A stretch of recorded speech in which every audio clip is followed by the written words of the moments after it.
والصلاة والسلام على المبعوث رحمة للعالمين سيدنا محمد صلى الله عليه وسلم. نحن نعمل في ظل الدولة المصرية الحكيمة بقيادة قائدها السعيد رئيس الجمهورية السيد عبد الفتاح السيسي ورئيس حكومته الباشمهندس إبراهيم محلب، وتحت قيادة أحد وزرائه الدكتور خالد حنفي الذي يعمل ليل نهار لصالح المواطن المصري الكادح رفعا لمستواه المعيشي، ابتداء من منظومة رغيف الخبز وحتى منظومة السلع التموينية، والتي كانت متوقفة إضافة مواليد البطاقات التموينية منذ عام 1988 حتى 2005، والتي تم إضافة مواليد 20 عام إلى البطاقات التموينية ليتمتعوا بالسلع التموينية. وقام سيادته بعد تطبيق منظومة الخبز بإضافة المواليد من عام 2006 حتى عام 2011 إلى البطاقات الذكية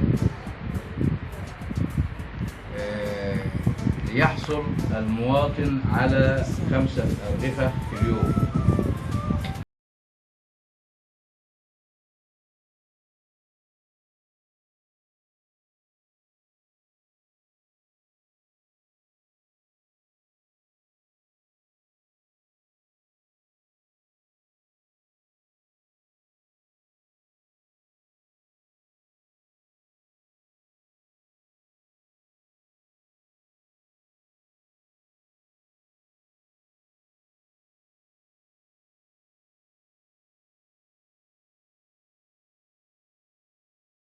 ملء بياناتها مع إرفاق المستندات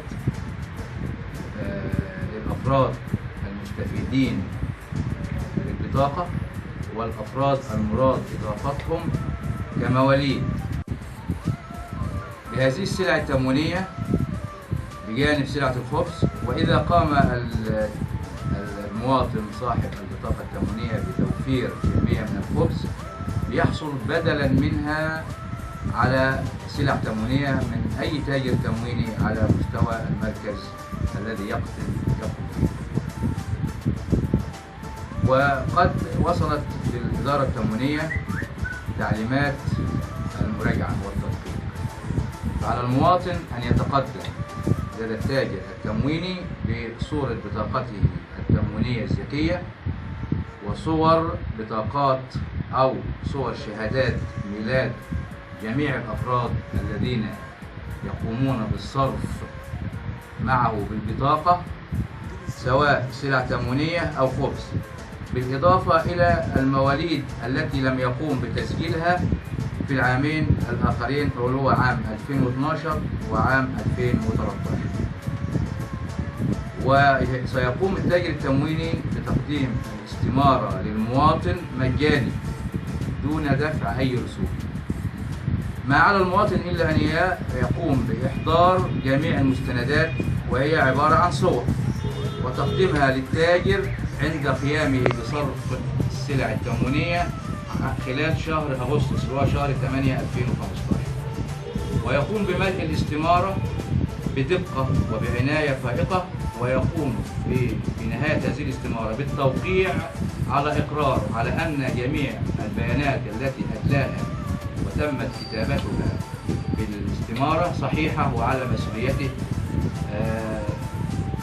ويقوم بتسليمها للتاجر التمويني. وعلى التاجر التمويني أن يقوم بتسليمها للمكتب، وهذا تخفيف عن المواطن حيث أنه كان يتقدم للمكتب ويتردد على المكتب يوم أو يومان أو 3 نظرا للزحام على المكاتب. فالسيد الوزير بفضل توجيهاته وتوجيهات السيد الأستاذ وكيل وزارة التموين والتجارة بالبحيرة قاموا بتخفيف عن كاهل المواطن بأن يقوم التاجر بتجميع هذه الملفات وتسليمها للمكتب. وأهيب بالسادة المواطنين بأن المواطن يتقدم للتاجر يأخذ الاستمارة مجاني دون دفع أي مصاريف أو أي أموال يطلبها التاجر. وعلى أي تاجر يرفض استلام الملف فعلى المواطن أن يتقدم فورا بشكواه لرئيس المكتب التمويني التابع له، وسيقوم رئيس المكتب باتخاذ الإجراء القانوني ضد هذا التاجر. وفي حالة عدم تلبية شكواه بالمكتب فعليه أن يتوجه إلى الإدارة ببندر أبو حمص ويسرد شكواه، وستقوم الإدارة باتخاذ جميع الإجراءات القانونية ضد هذا التاجر أو غيره الذي يقوم بطلب أي مصروفات من المواطن، حيث أن المراجعة مجانية لا يتكلف المواطن سوى تصوير مستنداته أو ثمن الملف الذي سيقوم بحفظ مستنداته بداخله. أما أن يقول التاجر التمويني أو يقوم بطلب مبالغ مالية من المواطن فهذا مخالف لجميع القوانين والقرارات التموينية. وأي تاجر يقوم بطلب أي مصروفات أو أي أموال من المواطن فعلى المواطن سرعة التقدم إما لرئيس المكتب أو مدير الإدارة. ونحن هنا في هذا المكان تحت طلب المواطن وتحت طلبه في أي وقت والإسليل شكواه وتنفيذ طلباته، لأننا هنا جميعا وفي جميع المصالح الحكومية نعمل من أجل المواطن البسيط، حيث أن المواطن البسيط هذا هو أبي أو أخي أو أحد أقاربي أو أيا كان، فنحن جميعا أخوة.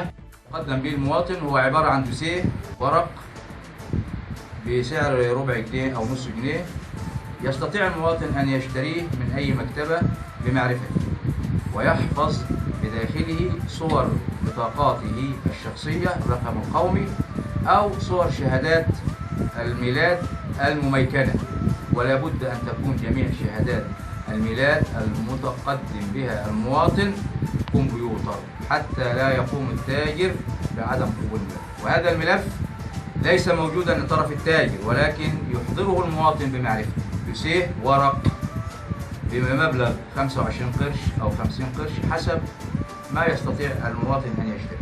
والسلام عليكم ورحمة الله.